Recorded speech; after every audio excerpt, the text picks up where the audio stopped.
Hey y'all, it's Dr. Know-It-All. For the past 24 plus hours, the internet has been all abuzz about Deepseek's R1. I am going to do a deep dive into the paper in the next day or two. I've been very busy. I promise I will let you all know about what I've been doing recently.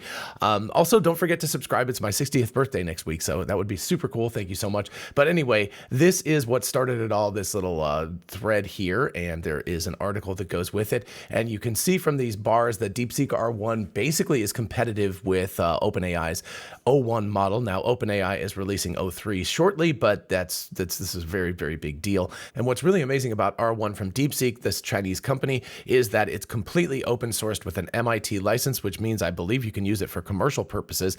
They have a GitHub repository. I looked at it. I haven't downloaded it yet because it's kind of monstrous because of all the weights and everything.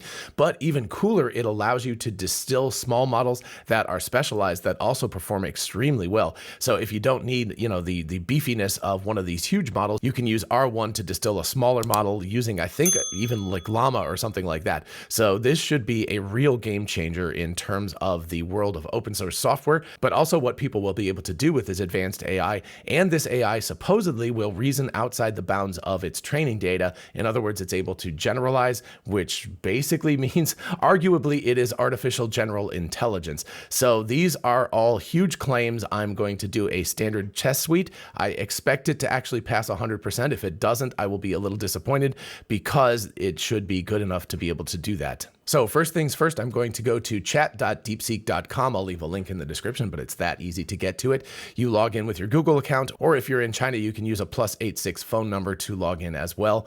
I started off by saying, I want you to be my very smart, very helpful assistant, etc. And you can see that it thought about all of these things, and then it said, yes, ready, what can I help you with? So, you can see its thoughts as opposed to O1 that just kind of gives you an outline of it. You can actually see how this thing thinks. So this should be pretty amazing to actually test it out. Okay, first question with a, I've added one word because of Scott Walter and others. I actually put minimum for the ducks because you can argue that 5 is also a completely valid answer, but 3 is the answer that I've been looking for. So let's take a look. You can see that it thinks a lot. It's, weight, maybe the statements about the ducks, for example. So it sits there and it thinks about it and it asks questions, then it, responds to itself. It carries on an entire conversation. So you can see it says wait a whole bunch of times and it thinks a ton. So this is a lot of tokens it is generating for an answer basically that's one token, which is the number 3. So Deepseek, this is pretty amazing stuff that they're doing because it costs a lot of money to train these models. And then of course, they're just running this inference for free at this point. So this is amazing that they're willing to do this and to license it out for free. So they're not really getting much benefit except having it out there in the world. Okay, so there's the answer. Took a really long time to get there. But to be fair, O1 and O1 Pro mode, like if you ask it questions, even something really simple, like I asked it the other day, a simple Python thing. I was like, hey, how do I do this thing? Should have taken it 2 seconds. An older model would have just spit out the answer. It had to think about it a long time. So that's kind of a downside to these models is that they have to think a lot. By the way, I forgot to add, I'm going to click on DeepThink and search here, and I'm going to ask it a search question, in fact, next. So I'm going to give it a thumbs up because that was the correct answer. I'm going to ask it, what's the most interesting news in AI in the last 24 hours to see if it can search. It should actually find itself because that has been the whole thing. Oh, so interesting. Even though it says it has a search, it is search the web when necessary. Also interesting, its data is cut off in October of 2023. That sounds very much like ChatGPT. I'm going to say, what model are you? Just to see if it happens to answer the question, as in I am ChatGPT. Okay, Deepseek V3. So, designed to assist. Okay, so at least it's not saying ChatGPT, which many other of these open source models actually do say because they've been sort of trained on ChatGPT data. All right, so let's ask it a little bit more challenging of a logic question here. So Susan and Lisa decided to play, went right up, tennis against each other. They bet $1 on each game they played. Susan won 3 bets and Lisa won 5. How many games did they play? So interestingly enough, wow, it didn't actually do the whole thing up here where it actually thought about it. It seemed to deep think, maybe I need to turn these blue. Oh, I think I did this backwards. Well, it got the answer correct. I guess by default it does that. So let me actually turn search on and ask that question again. My apologies about that. You can actually see that it is searching the web, so I'm sorry about that. Sometimes it's blue versus black. It's like it's a little complicated to think about this stuff, so at least we solved that problem. It got the logic question right without even having to think about it, so that's actually excellent. So, wow, it's pulling up a lot of possibilities and, Tesla Model Y, popularity, blah, blah, blah. Interesting stuff, so it's thinking about this, and let's see what it decides is. I probably should have given it, give me the top 5 or something. So, UK unveils Humphrey AI suite, did not know about that. AI sparks debate over artistic integrity in the film Brutalist. That I did hear about, so interesting. Poland condemns U.S. restrictions on AI chip exports. Interesting. Did not know about that. AI enhanced Android app update. That's cool. Global AI race intensifies amid regulatory shifts. And yeah, so it didn't actually talk about itself, but I think that that's valid. I would have to check this. It does have, it looks like it has links. So yeah, okay. Oh, very cool. Yeah, and you can see that that's 108. So that's not really the last 24 hours, but it's not terrible. I mean, we're not talking about, and let's see, that's 0101. So yeah, we're not talking about, I think it's a little bit behind the times. 924. Yeah, these are terribly old. So yeah, these might not be the most latest things in the world, but that's January 20th. So anyway, so it seems to be pulling out stuff and not being particularly good about making it sure it's the last 24 hours, but that's pretty decent. It's pulling out decent results. All right, next up, let's ask it to do a little coding for us. So I'm going to have it write the classic Space Invaders game in Python using Pygame. Include scoring, game over conditions. For our purposes, don't use any graphics like PNG, only colored blocks, because I don't want to have to import things. I just wanted to do this. So you can see I need to set up a Pygame environment. Next, the player's ship, shooting bullets. Excellent. Now the invaders, collision detection, game over conditions. Wow, this is cool. Scoring, putting it all together. Testing edge cases. Okay, so edge cases. Wow, that's really cool. I love that. But in the code example, the assistance code only checks if the invader's position. Okay, so it's thinking through, looking at the code. In any case, the code, wow, there is a lot of thought that goes into this stuff. Simplified Space Invaders game. Let's see how many lines long this thing is. So it's still going. So, okay, so let's copy this sucker over to VS Code and see how it does. So it's 138 lines long, which makes sense. I think that's reasonable considering the other games that I've seen. And let's fire it up and fingers crossed that it'll work. Okay. Okay. I mean, it's slow. Oh my goodness. I'm not going to be able to wait long enough for it to, so you can only shoot one bullet on the screen at a time, which I can't remember if that's actually accurate. I think you can do more than that. So, wow.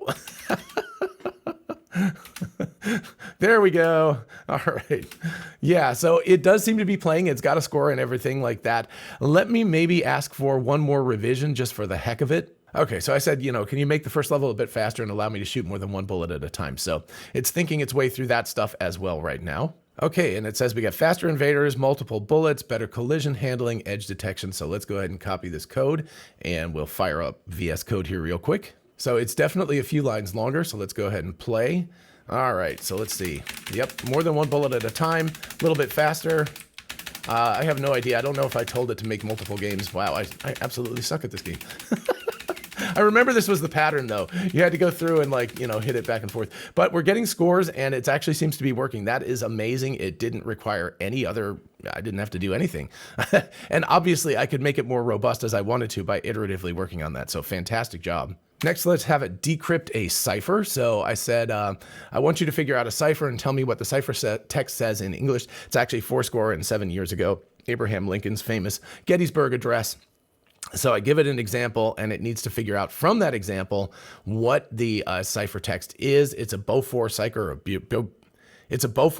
or a Beaufort cipher, whatever you want to call it. I don't know how you want to pronounce that. Anyway, so it's working through, mapping the letters. It was the worst of time. Oh, interesting. Wow. Second part. Wow.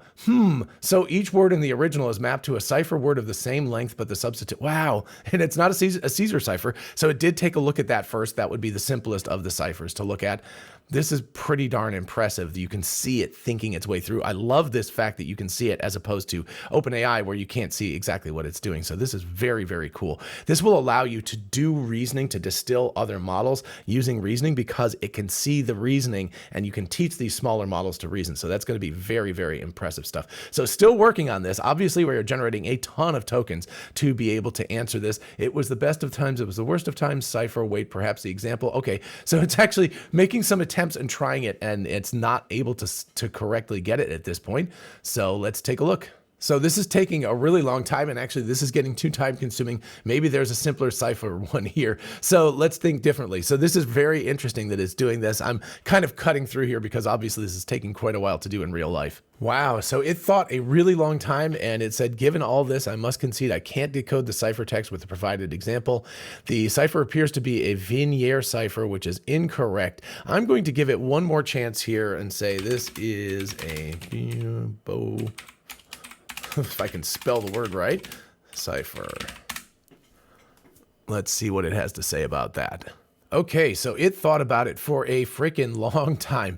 But anyway, it actually ended up getting it correct. 7 years ago, our fathers brought forth this. So excellent. Okay, so it actually did it, and it just took a freaking long time to get there. But it did do it, but I did have to give it a hint about what cipher it was. So I'm going to ask it for some creativity. These models are not particularly known for their creativity, so I'm going to be curious what it actually ends up. So I said, write me a bedtime story about the code you generated previously for my 2-year-old grandniece, who's almost 3 now. Hi, Sky. It's nice to see you again. I'd like to be able to make these bedtime stories for her. So anyway, here we go. Okay, the cipher concepts. Oh, dear. I said the code. It must have interpreted that as the ciphertext rather than the Python code. So this will be really interesting. So the little key in the moonlight message. Okay, tiny stores, little bunny, K. Key had a special silver key that glowed like moonlight. The key unlocked secret messages. Her wise owl. Oh, interesting. So it's doing one about ciphertext. Well, this is very creative. Look under the sunflower. When the friends snuggled together until sunrise, they raced to the biggest sunflower. They found a basket of warm berry muffins and a note. Love is the best key. So it's not super long or anything like that, but that looks okay. So I kind of like that. Yeah, I hadn't thought about doing it with the ciphertext, but that's actually fairly cool. All right, so let's ask some math questions. I don't believe it can look at images yet, so I was going to do an image test next, but I don't think it can do that. So this should be very, very simple, but let's see how long it thinks. This is one of those interesting things when you have these reasoning models. Sometimes they overthink it, but that wasn't too bad. So yeah, so 13. There you go, and it checked its answer. So I love that it checked its answer. That's actually what you're supposed to do on a test, so good job. Next up, we have an SAT question from high school, which is converting between centigrade and Fahrenheit. The answer should be D1 and 2 only. So again, it's at this point, it's almost not even whether it gets it right or wrong, but how much it has to think about it. So it's actually being pretty good. Let's see. So let's see if it gets it. Statement free, only 1 and 2 are correct. So it didn't say, oh, D1 and 2 only. Yeah, okay. And it did check its answer again. So really, really good. And I would call that fairly efficient thinking. It's not having to think about this too much. So it's using its thought processes better, I think, than O1. O1 Pro Mode, if you asked it a question like this, it would probably think about it for 60 plus seconds. Unnecessarily long because this question is not that difficult. Next up is a math question beyond my capability. I don't know this one. This is from Math Olympiad kind of stuff. P of X is AX, whatever. Anyway, the answer to this should be plus or minus 1, which is D on the list. And actually, I just realized I didn't even give it the multiple choice question, so I may have actually made this even more difficult. So let's see if it's able to get plus or minus 1 at this point. Okay, so it thought about this for a very, very long time. So step by step, the sum of all solutions of the equation under the given condition is 0. That was not one of the multiple choice answers. I'm going to give it a little bit of a hint here since I didn't give it that stuff, and normally I do. A little disappointing it didn't get that, but anyway, conditions, explanation, final answer, that is incorrect. Dislike. Okay, so we'll just go ahead and submit. I'm going to say, actually, it's one of these answers. Which one? So, yeah. So that was my bad for not giving it that originally because, of course, it's a multiple choice question, so I should have given it that. So anyway, let's see if it can get that. So like I said, the answer is supposedly D plus or minus 1. If you're a really amazing mathematician, then yeah, go for it. Prove me right or wrong, prove them right or wrong. I got this off the web, but anyway, it's a complicated question, obviously. Oh, look at that, plus or minus 1. So I gave it the multiple choice hint and it actually got it correct. So wow, pretty amazing. Next up, a couple of questions about the real world. So this one is about understanding, the sort of physics and logistics of reality. Assuming we have 15 average adult-sized people around 175 centimeters tall, in other words, they're not teensy weensy, I don't know. Anyway, who all need to travel from LA to Las Vegas. They have access to one Toyota Camry, which should fit 5 people. The time is now 1 minute after midnight on June 1st. At what date and time will all 15 of these people be in Las Vegas? Assume no traffic. So it needs to think about this and come up with the fact that it's a fractional number of trips, because one person is going to have to go back and forth, commute back and forth to pick up the other people, just because of the practical reality of driving a car. So therefore, because there has to be that one extra person, you actually need 4 trips rather than 3. That's the sort of crux on the whole thing. So it thought for 33 seconds. So let's see, let's think. The Camry can carry 5 people? I love that. A standard sedan, 5 people, but if the driver is part of the 15, then each trip can take 4 passengers. Nice.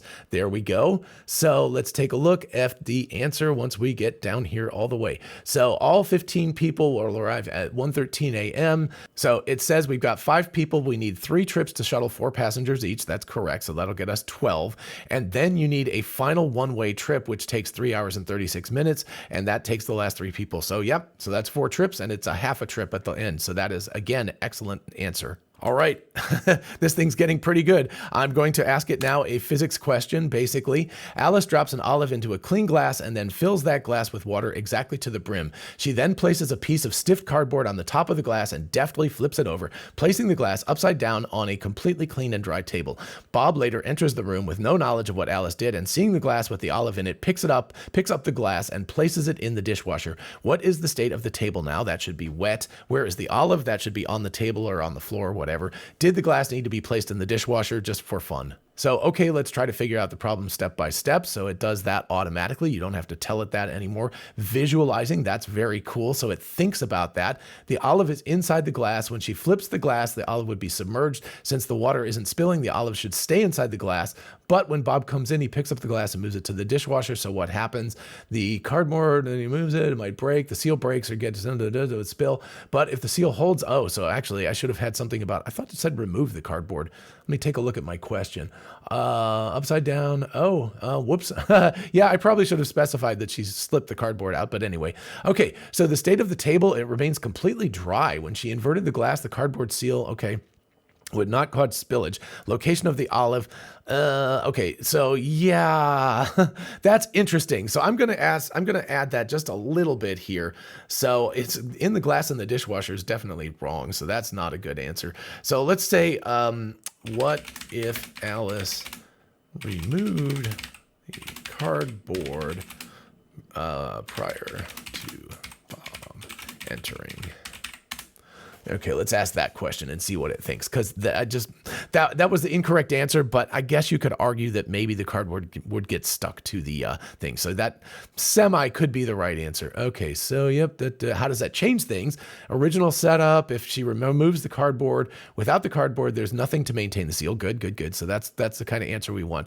Okay, so the table is wet, correct. Olive is on the table, likely floating in the spilled water or resting nearby. That's good. And yes, the glass still needs washing, even though it's empty after spilling residual water or olive oils. Okay, I think that's reasonable. So that's a good answer. So yeah, these things are pretty literal. So sometimes you have to ask, and quite honestly, atmospheric pressure, although I would argue that in reality, if you have a completely full glass with no air pocket in it, that the vacuum seal probably wouldn't happen. You might need a small amount of air, but I don't know.